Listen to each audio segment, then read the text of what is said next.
This is Optimal Relationships Daily, Creating the Genuine Connections We Long For, by Leo Babauta of ZenHabits.net.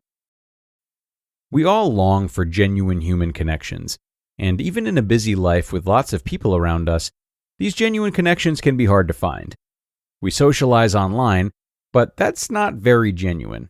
Why I quit Facebook. We work with people, but often that's task-oriented and not human connection-oriented. We might have friends and family in our lives, but when we're busy or distracted by the online world, those connections might fade.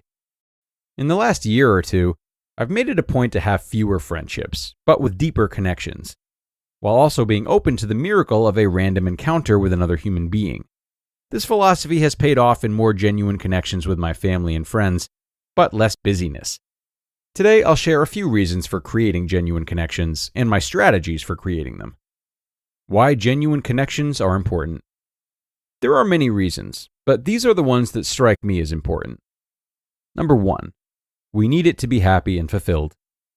All the money in the world and the best job in the world and all the material possessions in the world won't matter much if you're alone and have no genuine human connections. We have a human need for this kind of connection, and there's no doubt that it makes us happier, even if it does complicate our lives a bit. Number 2, it boosts creativity. I find that working in solitude is the best way to create, and having some time for solitude is important for reflecting on ideas. But having a genuine discussion with someone is really important for expanding on those ideas. When I get together with a friend or talk about something with my wife, I inevitably walk away with several new or reinvigorated ideas that excite me. Number 3, it creates opportunities. I am not in favor of networking, but when you make a connection with someone, new opportunities for collaboration and creation emerge that weren't there before. For example, before I met Jesse Jacobs of Samovar Tea Lounge, I wasn't a big tea guy. But after we became friends, I became interested in tea, and we sat down and recorded some lessons on tea, where I was the beginner student, and that turned into the excellent new Ultimate Beginner's Guide to Tea. That wasn't a realistic possibility before we connected. This has happened to me numerous times. I met Scott Dinsmore and later contributed to his new course, Connect with Anyone. I met Susan O'Connell of San Francisco Zen Center and co-created the Zen of Work course with her. I met Corbett Barr and contributed to his fantastic platform for people creating online businesses, Fizzle, and so on and so on. Life is better when you make genuine connections. You're happier, less isolated, more creative, and with new opportunities. Let's look at how to make these important connections. How to make genuine connections. Here's the thing. You can't just force a connection to be what you want it to be. Many people make this mistake in different ways. They try to create a connection with someone who doesn't want it, or hope the person responds in a certain way, or want the other person to be something they're not, and so on. The key to an unforced, genuine connection is openness. So here's what works for me. Number 1, be open to random connections.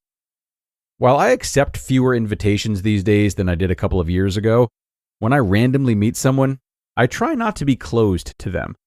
This means opening up, wondering who they are, and setting aside any prejudgments that happen, sharing who I am openly and with a smile. I don't know if this will be a connection to last a lifetime, but it can be one to brighten a moment. Number 2, make time for the important relationships. For me, this starts with my wife and kids. While work is important, it's important to me to make time each day for them. Even just reading a book or taking a walk or sitting down and talking about something, if the relationship is important, I'll make time for it most days. But it also extends to a small circle of friends who I might not see every day or even every week. If I can, I'll make time for them. We get together for tea or a workout usually. Number 3, be open to who they are. Try to notice your expectations of the other person and let them go. Don't pigeonhole them. Don't try to make them someone they're not. Just explore who they are without knowing what you'll find. Be curious. You'll find the real them this way, and it's much better than finding what you hope to find. Number 4, be open to what happens. Many people go into a meeting with someone else with an agenda, and they try to get that done, like it's a task that needs to be accomplished. But it's not. A connection with someone else isn't about productivity or goals. It's about connection.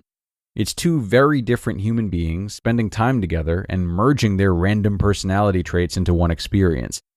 That's true even if it's a business meeting. Let your personality come out and allow theirs to come out and see what happens.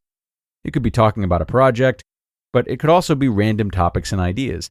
It could be a discussion of what's been going on in your lives and what you have in common. It could be helping one another. It could be helping one or the other of you with a problem that you have. It could be a debate of ideas, and so on. Don't try to force it. Number 5, be open about yourself. Often, we try to present a certain good side of ourselves. We try to come across as competent, knowledgeable, interesting, accomplished, funny, smart, etc. But that's a front. It's only a part of who we are, the good part, if it's true at all. Why bother trying to connect with someone when we're just going to give them a false identity, just a facade? Might as well stay home. Much better is to open yourself, to show the real you. This is scary. It means being vulnerable and being willing to be embarrassed. That's a huge amount of trust to put into a human being, especially if it's not someone you know well. But it's totally worth it. When you become vulnerable, you risk a lot, but you also get much, much more. You get trust from the other person. You get a deeper connection. You get a better friendship. They open up more too. And when you've done this a few times, you realize there isn't that much risk, because it never really ends up in a bad way. It's pretty much all upside. You just listened to the post titled, Creating the Genuine Connections We Long For, by Leo Babauta of ZenHabits.net. And a wonderful piece of work from Leo, no surprise there. Certainly some great pointers for preparing ourselves for great genuine relationships. But even with these tips, we might still find ourselves a bit shy alongside our desire for better connections. In spite of our enthusiasm, the thought of putting ourselves out there can be overwhelming. If this is the case for you, refer back to what he said about the value in being curious about others. Forming a new relationship is not about only you being exposed, but it can feel that way if we're particularly nervous about it. So don't be afraid to shift yourself into that mindset of curiosity. Actively learn about the person beside you, ask questions about them, and take interest in their stories. This might help you feel as though the spotlight is not so much on you. And the more they open up and show degrees of vulnerability, the more trust will be built and the easier you may find it to reciprocate. And I'm wishing you luck with this, everyone, as forming genuine connections is perhaps more important than ever for adults. Time to get going, though, folks. Please share this episode and subscribe to ORD if you haven't already and see fit. We would really appreciate it. Have a great rest of your day. Thanks for stopping in, and I'll see you again tomorrow, where your optimal life awaits.